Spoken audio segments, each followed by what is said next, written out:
বাটা বেগুন দিয়ে বাটা মাছের ঝোল করছি। একদম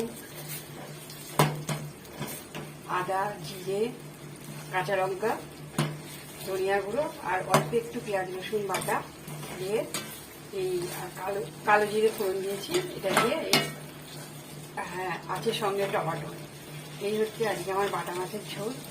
এটা খেতে দুর্দান্ত হয়, দুর্দান্ত স্বাদের হয় এই মাছটা খেতে।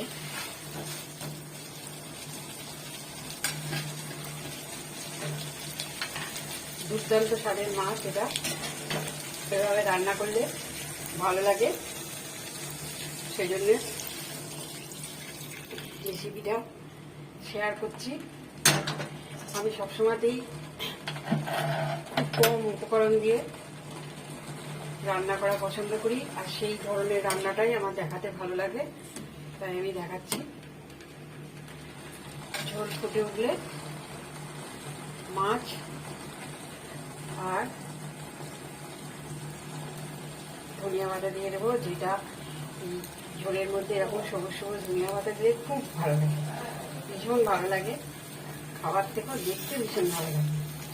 আগে দেখতে ভালো লাগবে, তারপরে তো খাওয়া, তারপরে যদি দেখার সৌন্দর্যে আর খাওয়ার সৌন্দর্যে যদি সেটা মেটে যায়, সে তো মন মাতানো ব্যাপার।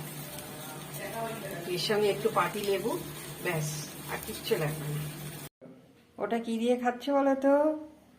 ওটা হচ্ছে রাগ আর বেলে মাছের একটা ঝাল চচ্চড়ি। খেয়ে বলো তো কেমন হয়েছে?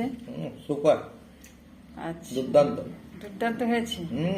আচ্ছা, খুব ভালো লাগলো। রান্না করার পর কেউ যদি বলে যে দুর্দান্ত, তখন এত ভালো লাগে।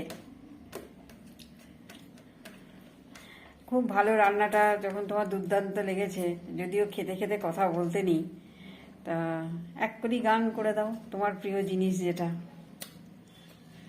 তুমি তো খেতে ঘুমাতে সবসময়তেই গান করো, তা একটু গান করে দাও।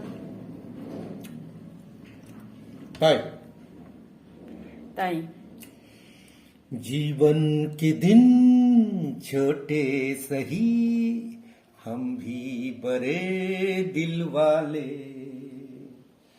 कल की हमें फुर्सत कहाँ, ला ला ला ला ला ला।